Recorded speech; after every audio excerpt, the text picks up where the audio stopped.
මමත් ඔයාලා වගේම ලංකාවේ ඉඳලා අයදුම් කරලා ඇස්ට්‍රේලියාවට රැකියාවකට ආපු කෙනෙක්. අපි එන කාලේ මේ වගේ දැනුවත් කරන්න YouTube හෝ සමාජ මාධ්‍ය තිබුණේ නැහැ.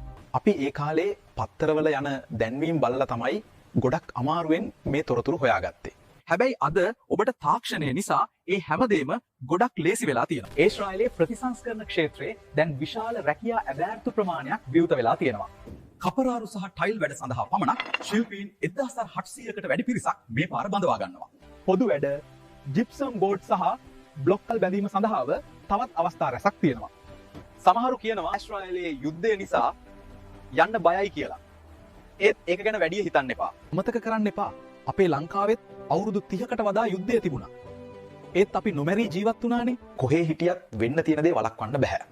ඒකයි ඇත්තම తত্ত্বය. අහේතුක බය නිසා මේ වගේ වටිනා අවස්ථාවන් මගහැර ගන්න එපා කියලා මම ඔයාලගෙන් ඉල්ලනවා. අප්‍රේල් 7 වනිදා විදේශ සේවා නියුක්ති කාර්යාංශයේ වෙබ් අඩවියේ මේ පෝටල් එක විවෘත වෙනවා. මේ අවස්ථාව පිරිමි අයදුම්කරුවන් සඳහා පමණක් බව සඳහන් වෙනවා. www.slbfb.lk web අඩවියට පිවිසෙන්න. නිවැරදි තොරතුරු දැනගෙන අදම සූදානම් වෙන්න. ඔබේ අනාගතය වෙනුවෙන් නිර්භය වෙන්න. නිර්භයව තීරණ ගන්න. මම මේ තොරතුරු බෙදාගන්නේ කාට හරි මේක ලොකු උදව්වක් වෙයි කියන අවංක චේතනාවෙන්. ඔයත් එහෙම හිතනවා නම් තව කෙනෙක්ට මේ අවස්ථාව දකින්න ලැබෙන්න මේ වීඩියෝ එක ෂෙයා කරන්න. තවත් කෙනෙක්ට උදව්වක් කරපු නිසා ඒ පිනෙන් ඔයාටත් මේ ගමන සාර්ථක කරගන්න ලැබෙයි කියලා මම විශ්වාස කරනවා. අලුත්ම තොරතුරු දැනගන්න අපේ channel එකත් subscribe කරලා තියාගන්න. හැමෝටම ජය වේවා.